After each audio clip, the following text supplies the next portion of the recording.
আসসালামু আলাইকুম। আজকে আমরা আলোচনা করব দ্বিতীয় সাময়িক পরীক্ষা। প্রশ্ন, শ্রেণী নার্সারি, বিষয় ইসলাম ধর্ম।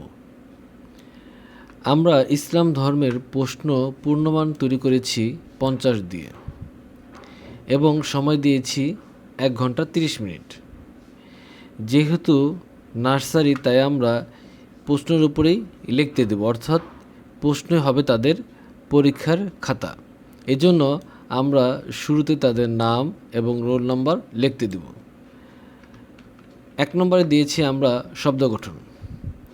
এখানে আরবি বর্ণমালা দেওয়া আছে, এর সামনে তাদের শব্দ গঠন করতে হবে। এরপর 2 নম্বরে দেওয়া হয়েছে শূন্যস্থান পূরণ। খালি জায়গাগুলোতে কি বর্ণ বসবে তা এখানে লিখতে হবে। 3 নম্বরে দেওয়া হয়েছে নিচের হরফগুলি সাজিয়ে লেখো, অর্থাৎ এখানে এলোমেলোভাবে হরফগুলি দেওয়া হয়েছে, সাজিয়ে লিখতে হবে। তো এই জন্য আমরা যে বক্সটা দিয়েছি, এই বক্সটাতে বাচ্চাদের লিখতে হবে। 4 নম্বরে দিয়েছি আমরা শর্ত মিথ্যা বলো, অর্থাৎ এখানে আপনি এটা মৌখিকও নিতে পারেন অথবা আপনি লিখতেও বলতে পারেন। তো আমরা এটা মৌখিকে নেব, এই জন্য আমরা এখানে ওভাবে কোনো বক্স বা কোনো কিছু সংকেত করি নাই।